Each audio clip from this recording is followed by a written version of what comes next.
Khusus PHK karena mengundurkan diri. Ada dua jenis pengunduran diri, resign gitu ya, pengunduran diri resign. Kemudian satu resign karena kemauan sendiri, resign karena tidak bekerja selama 5 hari berturut-turut sehingga dianggap resign. PP nomor 35 tahun 2020 pasal 50 dan 51 telah tercantum hak-hak yang diperoleh oleh karyawan tersebut. Akan tetapi peraturan perusahaan khusus PHK karena mangkir 5 hari berturut-turut tidak diberikan hak-hak seperti yang tercantum pada peraturan pemerintah. Pertimbangannya adalah hal ini terkait dengan etika dan keadilan. Resign karena kemauan sendiri dengan memenuhi persyaratan pengajuan pengunduran diri sebelum 30 hari diberikan hak-haknya berupa uang penggantian hak dan uang pisah. Bagi karyawan yang mangkir berturut-turut dan telah dipanggil secara patut dan wajar dan sebanyak 2 kali dan penegasan status tidak diberikan hak-haknya. Pertanyaannya adalah, apakah saya ini sah dilakukan dan tidak batal demi hukum jika diterapkan sesuai PP 35 di mana letak adilnya bagi yang prosedural dan non prosedural. Oke, etis dan tidak etis gitu ya. Baik, menarik nih pertanyaannya Pak Martin ya. Jadi di dalam agak ke atas lagi Pak, lihat ke atas. Nah, oke, di aturan tentang pengunduran diri memang benar tuh ada pasalnya berbeda ya antara pengunduran diri yang sukarela yang memang kemauan sendiri kalau istilahnya di perundangan ya. Kemudian di sana ada syaratnya, ada prosedurnya dan itu dipenuhi. Maka dia dapatkan haknya 1, 2, 3. Kemudian ada lagi satu pasal mangkir ya, tidak masuk kerja 5 hari berturut-turut. Di sana dianggap mengundurkan diri. Ya. Jadi sebenarnya dia bukan mengundurkan diri, tapi pasalnya jelas bilang dianggap mengundurkan diri, ya. Oke. Terlepas dari perdebatan apakah dianggap itu sama dengan mengundurkan diri apa enggak ada masalah buat itu. Tapi ada pembeda yang paling dasar yang kita lihat dari kedua pasal ini. Yang pertama adalah adanya keadaan sukarela, kemauan sendiri, sukarela, dan ada prosedur yang dipenuhi oleh si karyawan.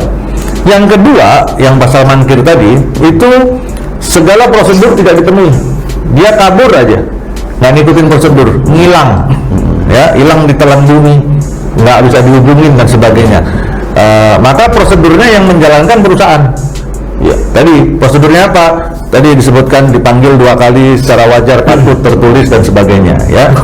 Maka keduanya punya hak yang berbeda. Haknya di dalam perundangan sama-sama dapat uang pisah dan kan gitu. Sama-sama dapat uang penggantian hak, di mana dalamnya ada cuti kan gitu. Sisa upah itu adalah haknya si karyawan, nggak bisa diutak-atik.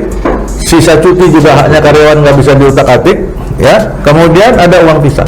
Kembali ke home base ya. Ya, kemudian ada biaya kembali ke tempat direkrut ya.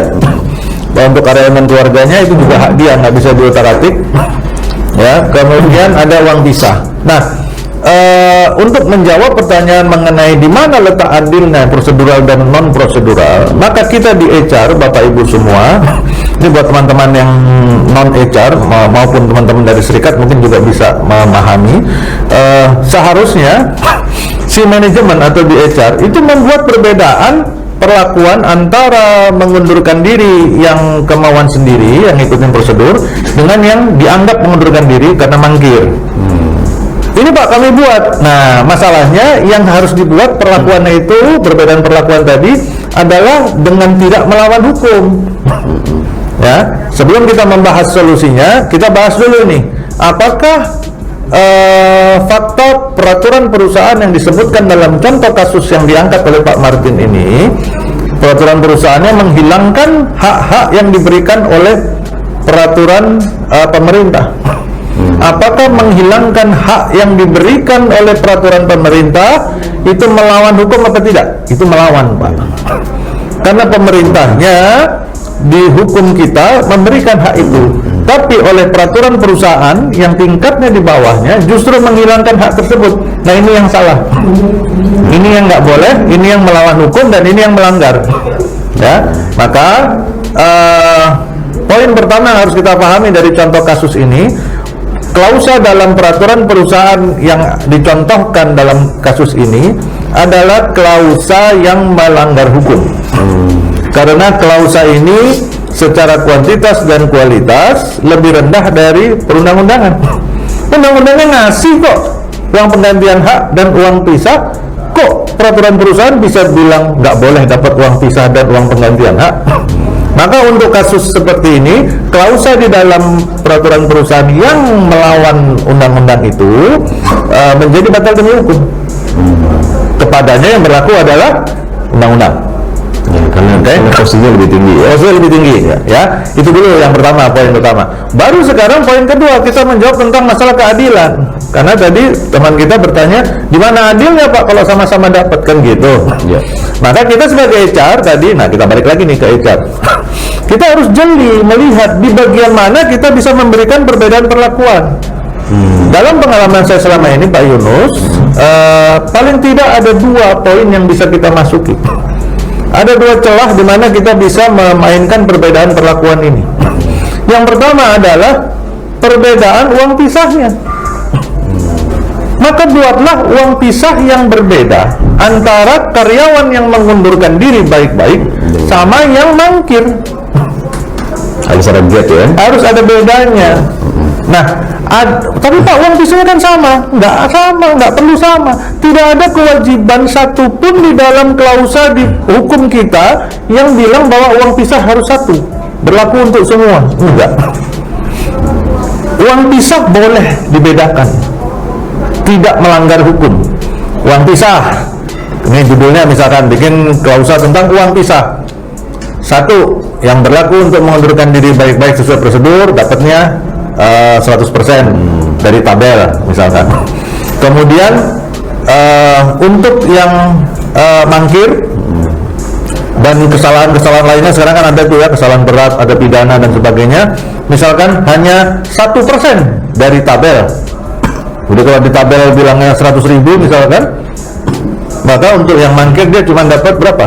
1.000 kali ya, 1% itu ya, Rp1.000. Itu melanggar apa enggak? Enggak melanggar Pak. Kan nggak spesifik disebutkan uang pisah itu angkanya berapa ya? Iya, uang pisah itu skema perhitungan, Nggak ada. ketentuannya diatur dalam perjanjian kerja, peraturan perusahaan atau PKB. Iya. Jadi terserah.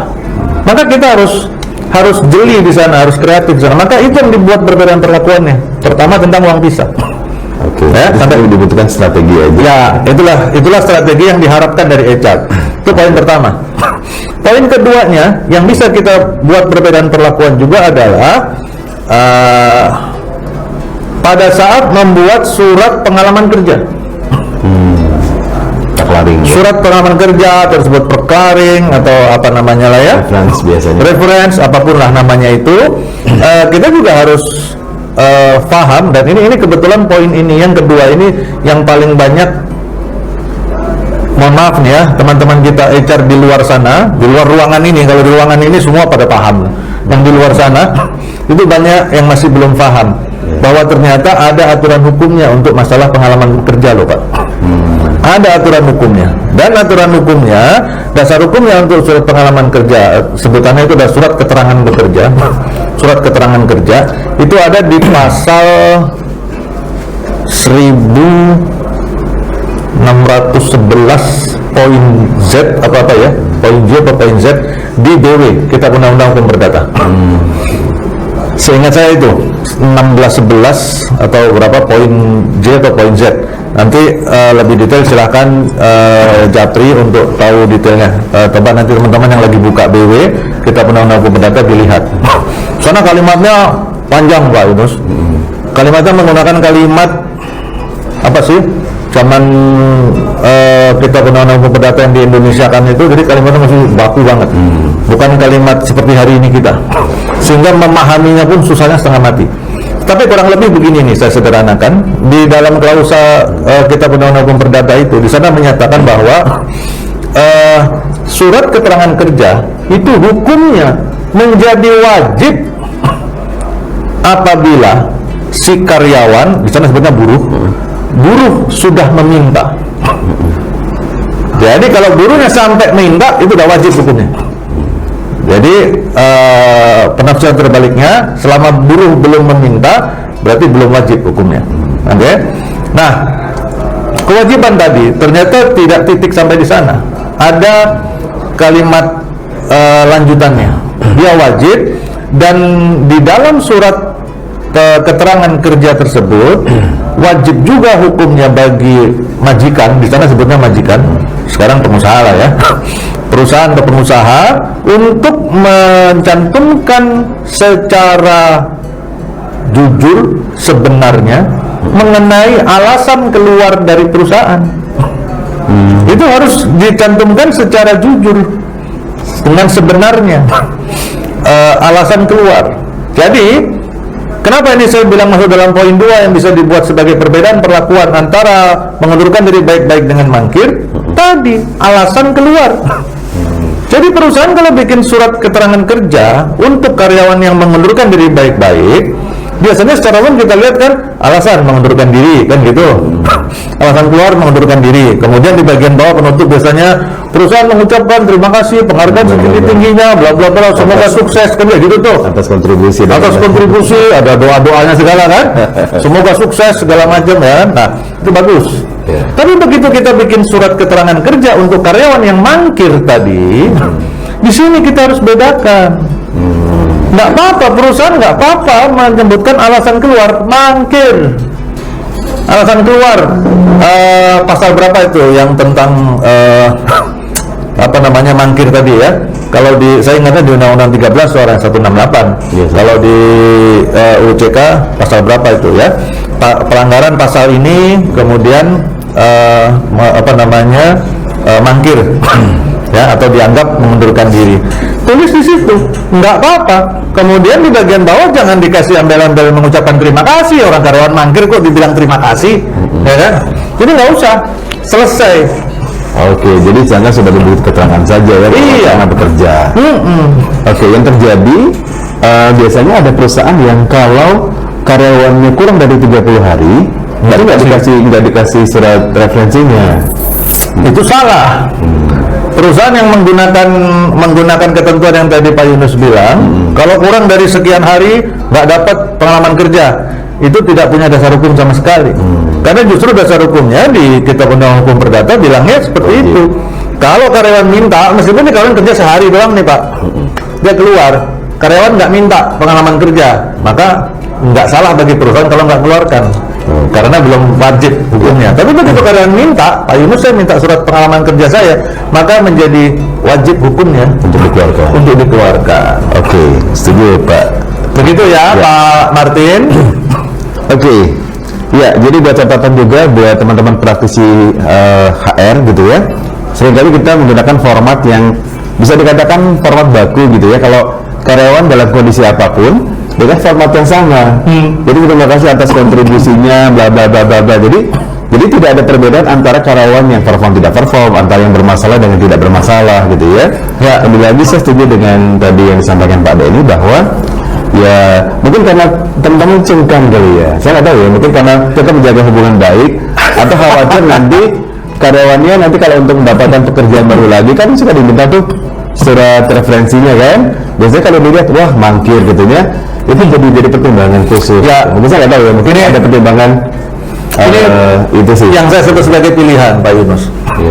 Ya, orang mau mengundurkan diri baik-baik atau mau kabur, mangkir, itu kan pilihan. Ya, pilihan dia. Dan karyawan kita itu udah dewasa, karena pasti sudah di atas 18 tahun. Iya. Kalau kita terima karyawan masih SMP, nah kita masuk penjara, kan gitu. Baik-baik, luar baik-baik. Nah, jadi dia sudah memiliki tanggung jawab hukum sendiri. Jadi jangan biarkan. Nah, ini poin seperti inilah yang keterlibatan emosi ya, kasihan dan sebagainya, itu membuat kita tidak lagi bisa tegas dalam menegakkan aturan. Nah, ini yang susah, ya. Pak Yunus dan Bapak Ibu sekalian di ruangan ini, baik yang offline maupun yang lagi online, sebuah perusahaan itu sebenarnya bisa kita ilustrasikan sebagai miniatur dari sebuah negara. Kalau di perusahaan yang kecil saja kita tidak bisa tegas dalam menegakkan aturan, Tidak comply ya. konon kabarnya nanti di tempat yang lebih besar lagi dari perusahaan yang kecil tadi, ya. Itu yang menjadi cikal bakal kehancuran perusahaan tersebut. Integritas dan wibawa manajemen menjadi hancur karena si karyawan akan melihat bagaimana perusahaan memberikan treatment atau perlakuan yang berbeda-beda terhadap pelanggaran karyawan. Itu dihubungkan dengan masalah suka dan tidak suka. Contoh, fraud. Fraud itu kan biasanya udah lari ke pidana ya urusannya. Di salah satu video di YouTube-nya, di channel YouTube-nya D4, ada bicara tentang fraud dilakukan oleh karyawan yang prestasi kerjanya bagus. Hukumannya bagaimana? Kelihatannya simpel kalau kita cuma baca sederhana, tapi ternyata dalam praktek Bapak Ibu semua, ayo coba kita sama-sama jujur. Dalam praktek ternyata banyak manajemen di luar sana, nggak di ruangan ini ya, di luar sana, itu mereka banyak mengurang-urangi hukuman dengan pertimbangan ini karyawan bagus banget, Top sales. Dia dia chief target, kalau jualan rekeningnya gede buat perusahaan, Ya. tapi dia maling. Kira-kira gimana tuh Pak? Kalau berdasarkan pengalaman saya, bagi saya adalah kita kan profesionalisme sebagai HR ya, itu akan terjadi presiden buruk ketika kita menerapkan diskriminasi di dalam mentreatment seseorang. Karena bagi saya adalah kita adalah hukum, ya, perwakilan hukumnya. Jadi kalau misalnya kita melakukan diskriminasi gitu ya, artinya karena pertimbangan dia top sales atau apa, itu berdasarkan pengalaman saya tetap fight bahwa ini bicara masalah compliance. Kita nggak bisa menegakkan hukum, aturan gitu ya. Jadi menurut saya buat apa kita punya peraturan perusahaan, punya PKB kalau prakteknya masih suka belok-belok gitu ya. Itu sih kalau berdasarkan pengalaman saya. Maka pada saat kita berbicara tentang penegakan hukum Bapak Ibu semua, ini yang suka saya sampaikan dalam setiap sesi-sesinya DAM juga, menjadi HR itu harus punya paling tidak dua muka, ya, bukan bermuka dua ya, beda ya, dua muka. Ya, yang setengahnya itu kita menjadi orang yang sangat kreatif, menjadi seniman pada saat kita bicara tentang peningkatan kesejahteraan karyawan. Kita harus kreatif kan, gimana caranya kita dengan tidak menambah beban bagi perusahaan, tetapi kita bisa memberikan peningkatan kesejahteraan buat karyawan, bisa mengencourage karyawan untuk menjadi lebih produktif. Kita bicara retain, attract, Ya, nah itu kreativitas, itu seniman, ya, kreatif di sana. Melihat tren dan sebagainya, mempelajari kebutuhan, terus melihat opportunity dan sebagainya. Itu setengah muka. Setengahnya yang lain, itu selalu saya sampaikan, kita menjadi robot. Hilangkan, pada saat kita bermain sebagai robot, hilangkan segala emosi, segala perasaan suka, tidak suka, kasihan dan sebagainya. Pada saat kapan? Pada saat kita bicara penegakan hukum. Maka dalam pengalaman waktu saya masih di korporasi, bukan 1-2 kali saya harus mem-PHK sahabat-sahabat saya sendiri, Pak Yudus. Justru pada saat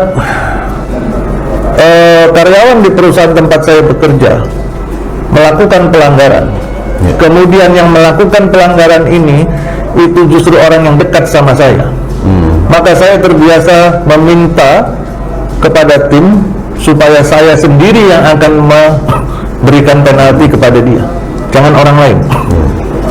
Karena saya pengen tunjukkan sama semua orang di perusahaan itu bahwa kalau sudah bicara penegakan hukum, maka kita harus tegas. Tidak lagi melihat saudara, nggak lagi melihat ini sahabat saya, kamu maling, ya udah asal maling, duit malingnya tadi dibalikin, udah selesai, kan gitu tuh. Kan sekarang ada tuh di negara Wakanda sana kan, kalau korupsi di bawah 50 juta, balikin aja duitnya, nggak ada masalah kan gitu. Enggak, bukan seperti itu. Karena rasa keadilan yang harus diperhitungkan itu adalah rasa keadilan rakyat yang lain, bukan rasa keadilan si maling tadi. Ya, satu orang maling ini itu pilihan dia. Kalau rasa keadilan yang lain itu harus diperhitungkan. Kenapa? Karena masa depan perusahaan ada di rakyat yang lain ini. Rakyat itu karyawannya. Kalau karyawannya ada 100, satu orang maling, terus maling ini karena dia setiap hari selalu bikinin kopi buat bosnya, maka bosnya kurangin pelanggaran hukumannya. Harusnya dia dipecat, di PHK, pidana, tapi akhirnya cuma dikasih surat peringatan 3 misalkan.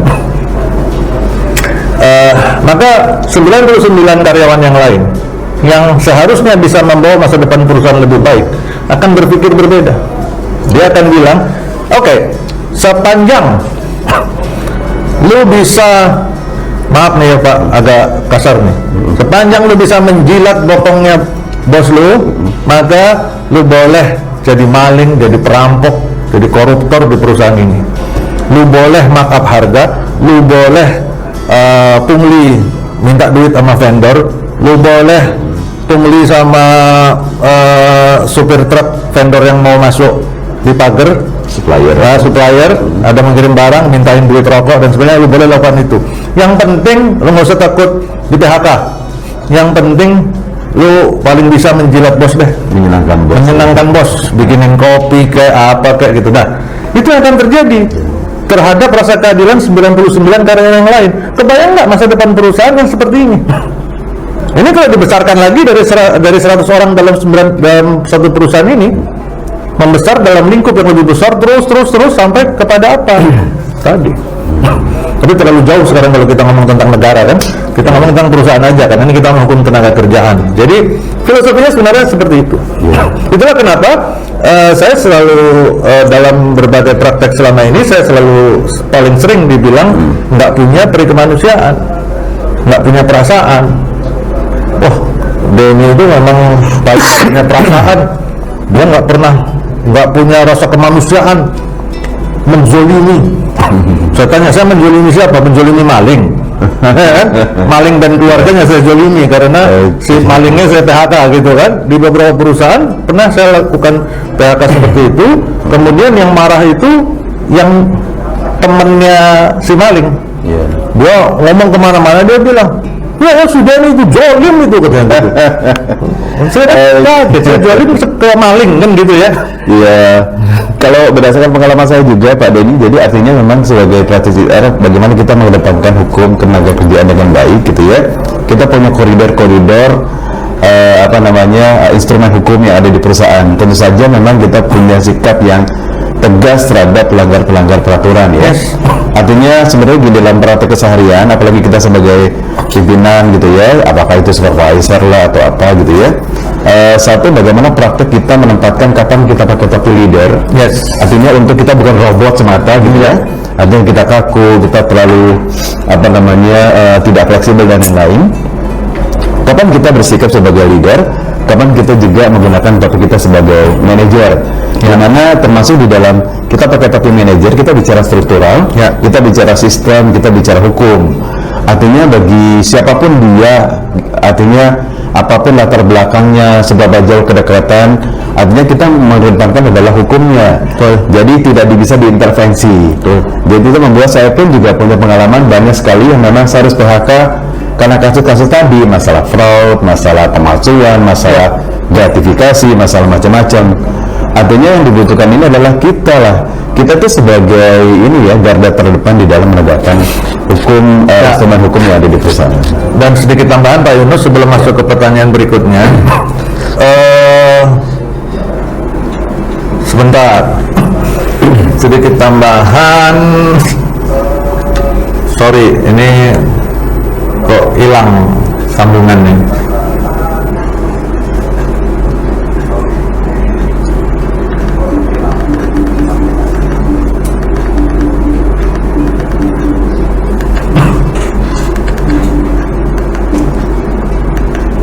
Sorry ya, sebentar ya.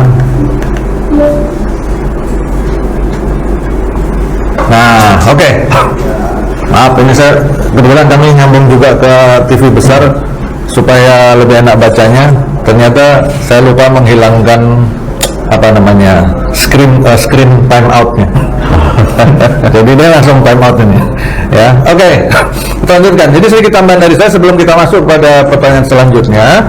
Dengan mencoba memahami tadi masalah keadilan, masalah penegakan hukum yang tadi teman kita Pak Martin kalau nggak salah tadi ya, di mana letak keadilan dan sebagainya, maka yang kasus itu udah bisa kita pahami ya. Tapi tadi agak melebar sedikit, dan saya izinkan saya menggunakan momen ini untuk berbagi sama teman-teman supaya apabila ada teman-teman serikat juga, maka saya sering sampaikan pada teman-teman serikat, bantulah perusahaan atau HR pada saat bicara penegakan hukum. Bantu gitu. Nggak apa-apa, kenapa? Karena sejatinya berdua ini antara manajemen dengan si serikat itu sama-sama punya kepentingan yang sama. Apa? Memajukan perusahaan, kan begitu. Tujuan akhirnya kan nanti bakal dibagi kan gitu. Kalau perusahaannya maju, maka kesejahteraan karyawan meningkat. Ya kan? Salah satu cara untuk membuat perusahaan ini maju adalah memastikan produktivitas tetap tinggi. Kemudian perjalanan usaha tadi tetap aman, tenang, ya kan? Nggak ada gangguan. Gangguan yang harus dihilangkan salah satunya adalah gangguan, mohon maaf tadi saya sebutnya agak kasar, maling-maling tadi. Ya kan? Pelanggaran hukum, apalagi kalau udah masuk ke masalah fraud, maling-maling tadi, itu harus dihilangkan. Dan untuk poin-poin seperti ini, apabila pelanggaran sudah seperti ini, maka kita sebagai serikat pekerja seharusnya, menurut saya, kita harus membantu dalam konteks penegakan hukum itu.